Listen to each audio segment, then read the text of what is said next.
Hi, welcome to another honeystocks.com. This one is a midweek stock market analysis.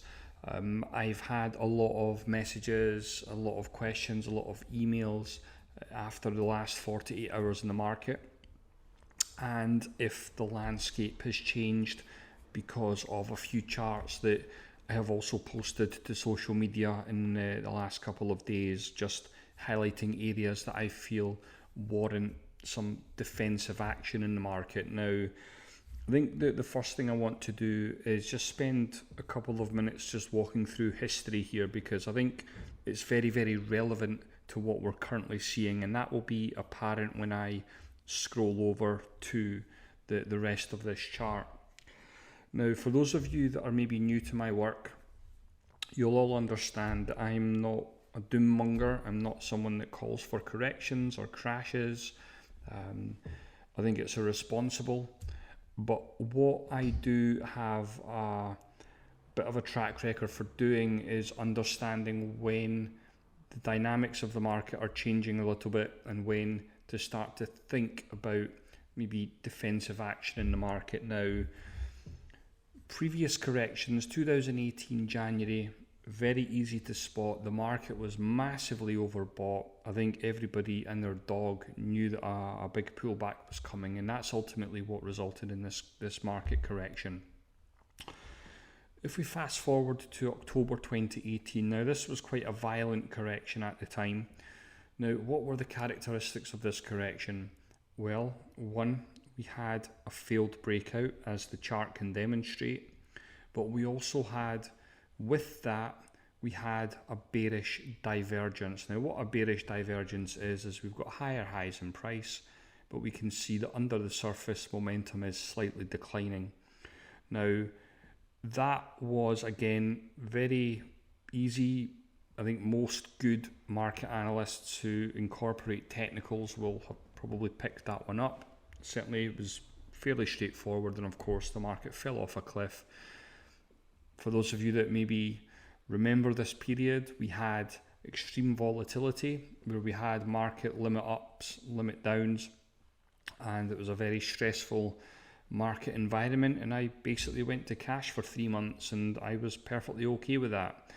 Now, when we fast forward and we bring it through to current price action, well, what did we have when we had the February 2020 crash? Now, again, I was screaming from the rooftops as soon as this failed breakout went in, and don't take my word for that. I'm going to link in the end of this video the analysis that was provided to our clients about a week, maybe 10 days before this event, and that's what we've seen. We had the bearish divergence, again the failed breakout. Now, of course, since then it's been a monster V-shaped recovery. Now, I'm assuming anyone who bought in early enough has done very, very well over the last 18 months. It's been a lovely market period. Yes, we've had ups and downs, but what are we seeing? Well, when we scroll in here, we have another potential failed breakout on the horizon, and as we can see throughout this whole rally, we have declining momentum. Now, that's a little bit of a problem for me. Now, what I would say is that this is not a prediction of a correction, because ultimately I have no clue if the market will correct or not. But what technical analysis does enable myself, my clients, my members, etc. to do is to kind of get some kind of game plan in place, just in case the market does decide to fall off a cliff and does indeed decide to correct.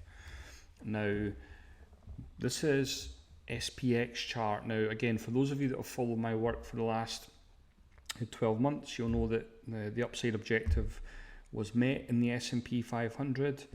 Now, we have moved above this level. Let me just zoom in here. But again, we're threatening with a little bit of a failed breakout above key Fibonacci levels. Now, I'm not overthinking this. the market at the end of the day has only pulled back for a few days, and ultimately buy the dip has been an incredible strategy over the last 18 months, and I certainly hope it continues. Nobody likes a bull market more than I, but I have to keep an eye on these levels because they're very useful for me. We have the Dow again, potentially threatening with a failed breakout. We've got the Russell 2000, which has been a complete sideways mess for the last 6 months. Again, testing the 200-day simple moving average, which, when we can see to history, has acted as key support for the small caps for quite a long time.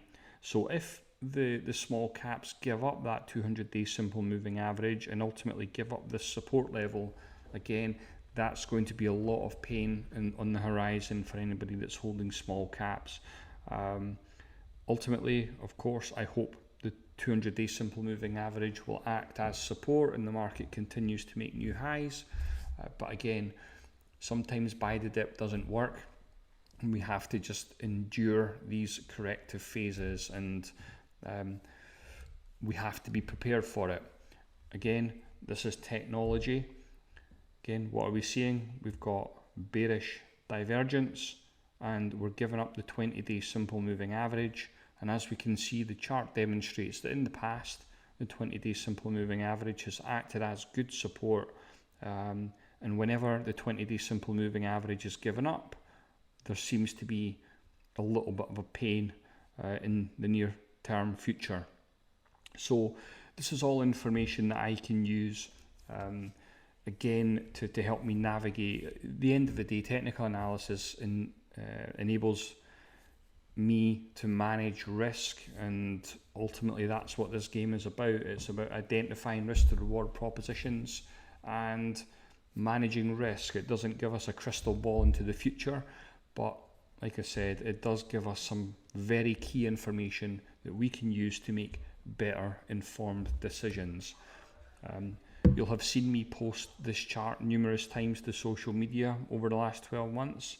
Every time we get this spike in volatility, volatility retreats. Given that the market is starting to show us that these there's a potential issue on the horizon, the question I'm asking is this lucky number 7, and is volatility really going to spike on this occasion? Now, of course, I have no clue, but again, I will be prepared for it if in the next couple of days we do start to see the market sell off. Now, I am fully allocated to the market, as I'm sure most of you probably are also. So for me, it's really just about managing the risk, identifying the positions that I'm maybe not comfortable holding over a corrective period. I think for me, I'm okay with stocks like Apple, Microsoft, etc., the blue chips that I own. Nvidia reported earnings this evening. They look okay, so I'll probably assess that. But there's maybe small cap names, recent positions that are maybe minimal profit, minimal loss. Generally speaking, those are the ones that I will look to just offload and not take any chances on. I'm quite happy to just buy the stock back if the market rebounds and moves higher. But again, what if it doesn't? I just like to have a game plan in place. So hopefully you found this information useful. Feel free to go and check out our website at honeystocks.com. We provide technical charting research to everybody. So hopefully you get some insight there on the website. And yeah, good luck in the markets. Thanks as always.